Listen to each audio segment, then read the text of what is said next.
Hello guys. Welcome sa part 3 ng aking GNS3 project.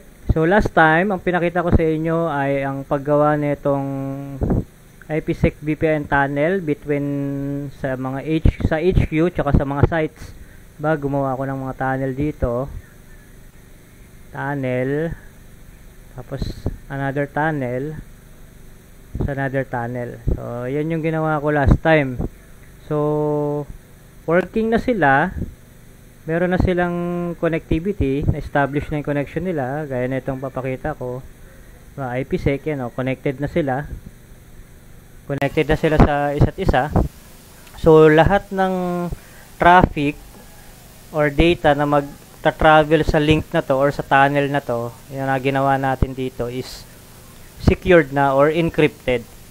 Okay, so ngayon ang question is itong mga local area network na to ng HQ, ng Site A, tsaka ng Site B is paano nagko-communicate? Paano sila nagkikita-kita? So, ang kinonfigure ko naman dyan is dynamic routing, which is itong OSPF. Pero hindi na ako mag-detail dito sa OSPF na to. So, dynamic routing protocol yung ginamit ko rito. Hindi ako gumamit ng static routing, gaya na itong ipapakita ko. Wait lang. So, static route. Yan, di ba? Ito yung manually configured na routes. So, manually kino-configure natin yung HQ, tsaka yung Site A, tsaka Site B, para mapuntahan nila yung destination IP or network. Ang problema kasi doon, pag itong network na to, itong mga network na to, pag nadagdagan yan, dumami, manually ko-configure natin yung HQ, pati yung Site A, pati yung Site B. So, hassle siya. Masyado siyang hassle. Hindi na siya practical. So, gumamit tayo ng dynamic routing protocol gaya ni OSPF para any changes dito sa mga network na to, automatically mag-a-adjust yung HQ, Site A, tsaka Site B natin. Yun guys, another about nga pala dito sa OSPF or routing or dynamic routing protocol natin na ginamit para magkita-kita tong mga local area network na to. Ang behavior niyan is si HQ, assuming na na-configure na natin yung OSPF or yung dynamic routing protocol sa HQ, sa Site A, tsaka sa Site B. So, ang behavior niyan, bago sila form ng tawag dito ng neighborship, magpapasahan yan sila ng information. So papasa niya yung information niya rito, papasa niya yung information niya, papasa niya yung information niya, papasa niya yung information niya.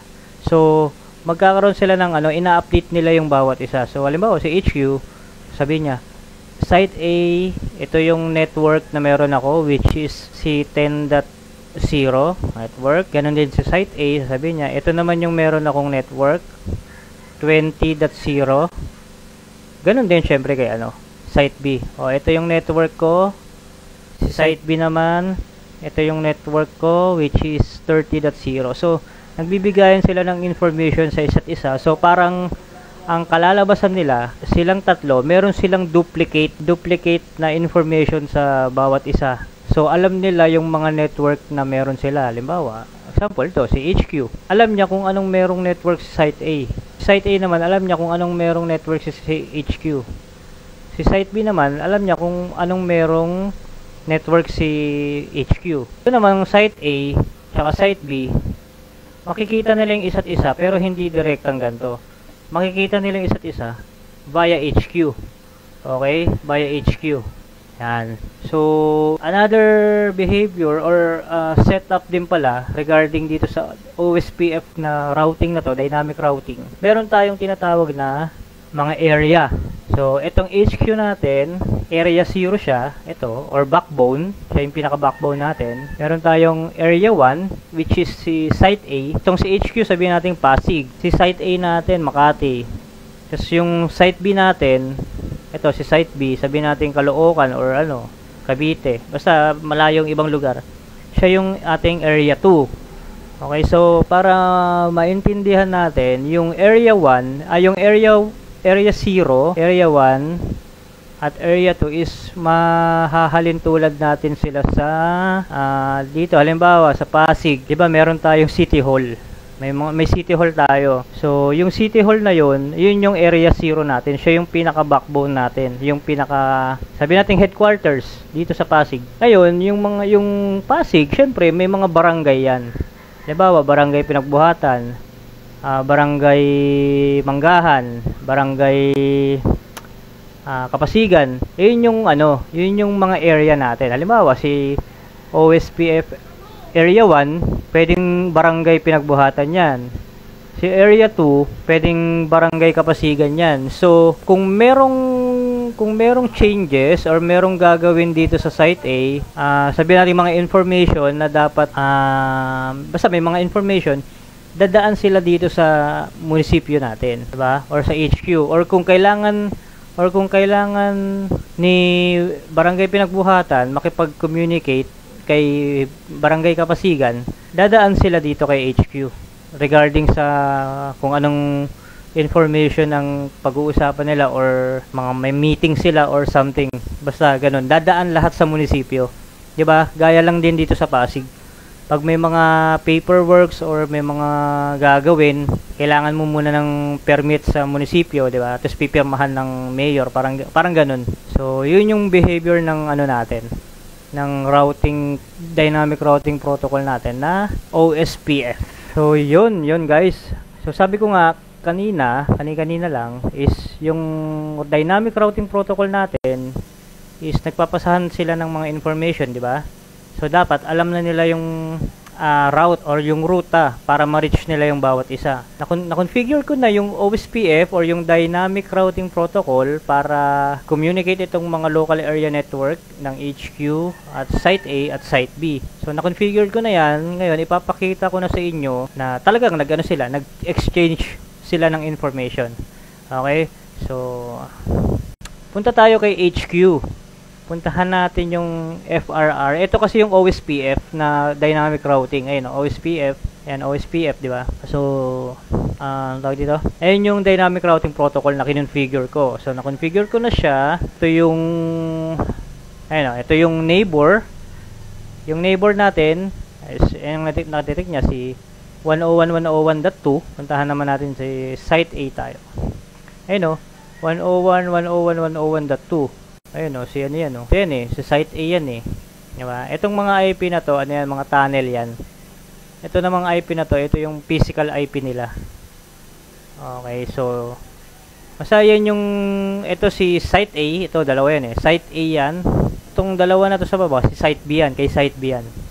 Okay, so ngayon, i-summarize na lang natin, na-form na yung neighborship nila. Nag-exchange na sila ng information, sync na sila, duplicate na sila. So ngayon makikita natin dito sa routing table, ito OSPF routes. Yung routing table nga pala guys, by the way, is siya, database siya. Doon naka-store yung mga network na mga destination network, yung mga directly connected sa router or sa firewall. Doon yung makikita. Gaya nito. Ito yung routing table ni HQ. Kay headquarters to. Itong 192.168.10.0 directly attached. Diba? Kasi, ito yan kanya to Ito yan Sa kanya yan. Kumbaga, local yan. Sa kanya yan. Ngayon, ito naman. 192.168.20.0.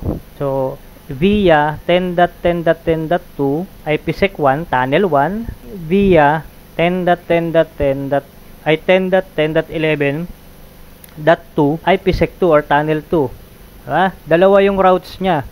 Pero itong si network 20.0 na to, sino yan? Ito yan si OSPF, si Site A yan, Site A PC. So, nakasave sa routing table ni HQ yung network ni Site A na 192.168.20.0. So, alam niya kung paano niya puntahan. Alam niya kung saan niya ipapasa. Saan niya ipapasa? Dito sa 10.10.10.2. Sino yan? Ito. 10.10.10.2. Ito. O, ngayon, bakit dalawa? Kasi dalawa yung tunnel natin para sa backup. Pag nag-down to, yung IPsec 1, pag nag-down yan, syempre, may another choice or may another way siya para ma-reach si 20.0. Ito. Ha? Okay. Next. Ito naman, same lang din naman to. Ito si 192.168.30.0. Si site B yan eh, 30.0.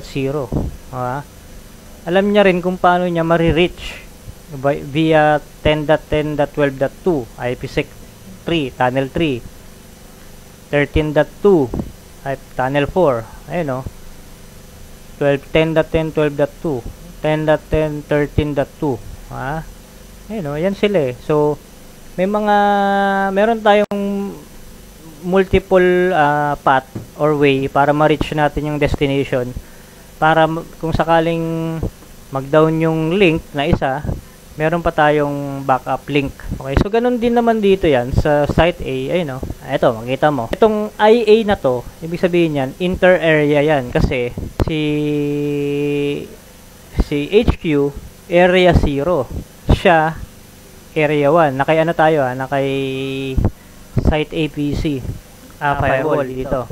Area 1 siya. So ang communication nila is inter area kasi magkaibang area sila. So inter area yung nila. Parang 'di ba dito sa atin sa pinagbuhatan sa sa Pasig yung pagliga yung tinatawag na inter barangay, parang mga ganun. So and then may dalawa rin silang path just in case mag-down yung isa, may backup. Ito naman si 20, directly attached yan sa kanya kasi kanya yan. Pangatlo, si 30, alam niya na rin puntahan, pero saan muna siya dadaan?